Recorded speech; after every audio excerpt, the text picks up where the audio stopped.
मला? हो, मी नम्रतेनेच बोललो. अरे आरामखोरची तुझी बाबा मी आहे. महाराष्ट्रामध्ये राजकारणाचा जन्माला आहे ना. मी तसंच बोललो.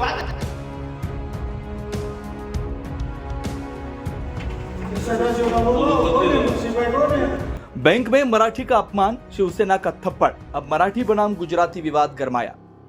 एसबीआई बैंक देवपुर शाखा में बैंक मैनेजर अतुल गांधी ने एक महिला शिक्षिका से मराठी में बात करने पर कहा, तुम मराठी लोग ऐसे ही होते हो, हिंदी में बोलो, मुझे मराठी नहीं आती। इतना ही नहीं, शिक्षिका का आरोप है कि उसने गुजराती में गाली दी और मराठी भाषा का खुलेआम अपमान किया।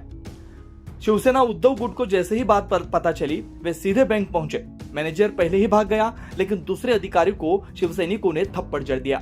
अब दोनों पक्षों पर पारस्परिक एफआईआर दर्ज हो चुकी है। भाषा से बढ़कर बनी अस्मिता की लड़ाई। यह विवाद अब सिर्फ मराठी बनाम हिंदी नहीं, बल्कि मराठी बनाम गुजराती पहचान का रूप ले रहा है। महाराष्ट्र में मराठी को नीचा बताने की घटनाएं लगातार गुस्सा भड़का रही है। 4 जून रोजी ITI कॉलेजच्या प्राध्यापिका शिंदे मॅडम यांच्याशी स्टेट बँक शाखेच्या देवपूर शाखेच्या कार्यालयामध्ये जो इन्सिडन्स घडला तो अत्यंत दुर्दैवी असा होता। या मॅडम त्या ठिकाणी पैसे जमा करायला गेलेले असताना तिथल्या बँक मॅनेजरने उशिरा का आल्या म्हणून त्यांच्याशी वादविवाद केले। त्या ठिकाणी तुम मराठी लोग हमारे जूतों के नीचे रहते हो, तुम ऐसे ही हो वैसे ही हो अशा पद्धतीने हिंदीमध्ये आवाज पद्धतीने त्याने मराठी भाषेचा आणि या मॅडमचा त्या ठिकाणी मराठी असल्यामुळे त्या ठिकाणी अपमान केला। या गोष्टीचा राग घेऊन मॅडमने त्यांना समजवण्याचा प्रयत्न केला की या ठिकाणी मी पैसे जमा करायला आलेले आहे, पण त्या बँक मॅनेजरने मॅडमचं कुठलंही ऐकून नाही घेतलं आणि त्यांच्याशी अरेरावी करून उज्जत त्या ठिकाणी घातली। या संदर्भामध्ये मॅडमने त्यांना भरपूर समजवण्याचा प्रयत्न केला, पण त्या मॅनेजरने काही ऐकून घेतलं नाही। शेवटी या मॅडमने देवपूर पोलीस स्टेशन गाठल्यानंतर या ठिकाणी कंप्लेंट त्यांच्या विरोधामध्ये नोंदवली। तो मॅनेजर या ठिकाणी मॅडमची माफी मागायला आला की आमच्याकडनं यापुढे असा प्रकार होणार नाही। त्या ठिकाणी मॅडमची माफी मागून घेतली आणि मॅडमला त्यांनी गोड बोलून या ठिकाणाहून रवाना केलं, पण त्यांनी मॅडमच्या विरोधामध्ये फिर्याद या पोलीस स्टेशनमध्ये दाखल केलेली होती, जी अत्यंत चुकीची होती। म्हणजे एकीकडे मराठी माणूस त्या बँकेचा ग्राहक असताना त्या मराठी माणसाच्या आपल्याच ग्राहकाबद्दल त्या ठिकाणी आवारशी शब्दामध्ये त्या ठिकाणी बोलायचं आणि माजोरडापणा त्या ठिकाणी दाखवायचा हे अत्यंत चुकीचं आहे। संपूर्ण भारतामध्ये एसबीआयचे कर्मचारी अशा पद्धतीने आरेरावी करतात। या एसबीआयच्या कर्मचाऱ्यांवरती अत्यंत घाणेरड्या पद्धतीचे मीम्स तुम्ही इंस्टाग्रामला बघू शकता, फेसबुकला बघू शकता, त्यांच्यावरती त्या पद्धतीचे व्हिडिओ त्या ठिकाणी बनवले जात आहेत। यांच्या युनियनचा त्या ठिकाणी गर्व आहे। या संदर्भामध्ये मॅडमने या धुळे शहराचे माजी आमदार अनिल अण्णा गोटे यांच्याकडे तक्रार केल्यावर अनिल अण्णा गोटेंनी जिल्हाप्रमुख अतुल भाऊ सोनवणे, उपजिल्हाप्रमुख नरेंद्र परदेशी आणि संपूर्ण शिवसैनिकांना आदेश दिले त्या ठिकाणी की तुम्ही त्या एसबीआयच्या मॅनेजरला जाऊन त्या ठिकाणी समजावा आणि एका मराठी स्त्रीची जी एक प्राध्यापिका आहे, एका वेल एज्युकेटेड संस्थेमध्ये शासकीय तंत्रनिकेतन ITI त्यामध्ये त्या प्राध्यापिका आहेत आणि त्या मॅडमची त्या ठिकाणी माफी मागायला लावा। त्या इन्सिडन्स करता आम्ही देवपूर शाखेमध्ये सकाळी 11 वाजता गेलो। संबंधित मॅनेजर हा दुसऱ्या ठिकाणी ट्रेनिंगला गेल्याचं त्यांनी सांगितलं आणि जो लोन ऑफिसर होता त्या लोन ऑफिसर अजगेने देखील या मॅडमशी अरेरावी केलेली होती। आम्ही त्याला बोलवलं, त्याने परत शिवसेना पदाधिकाऱ्यांशी त्या ठिकाणी वादविवाद घातला। वादविवाद घातल्यानंतर तो माफी मागायला तयार नव्हता आणि त्या प्रकारामधनं त्याने परत त्याचा माजोरडेपणा त्या ठिकाणी दाखवला।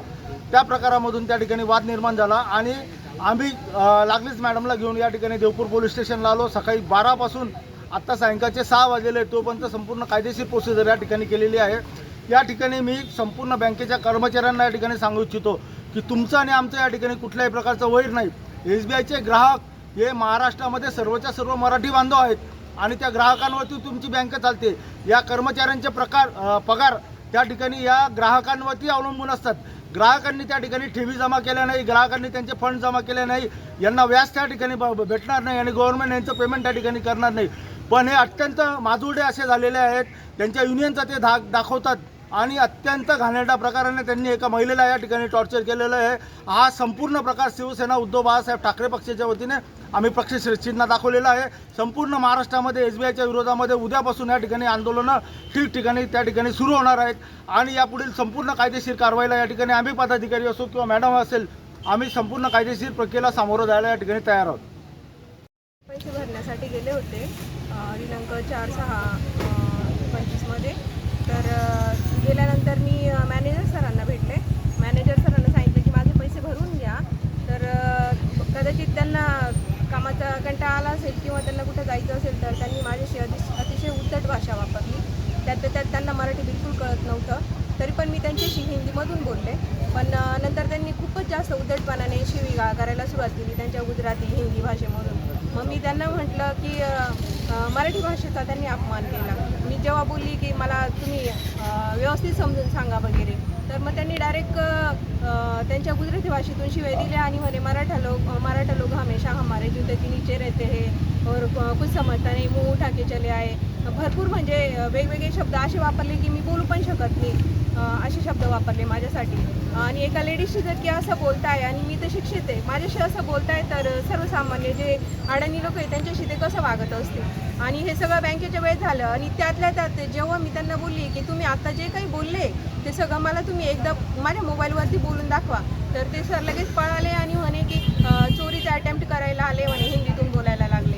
आणि मला धक्काबुक्की पण केली त्यांनी, अश्लील शिवीगाळ पण दिली त्यांनी. आणि त्यांच्याबरोबर अजून एक व्यक्ती होता, या माणसाचं नाव आहे अतुल गांधी आणि सदाशिव वजगे, हे दोघं जण होते. साफ संदेश, महाराष्ट्र में मराठी से टकराओगे तो जवाब मिलेगा, लेकिन मराठी मानूस को भी अन्य भाषिकों का सम्मान जरूर करना चाहिए। धुले से संवाददाता पवन मराठी की रिपोर्ट।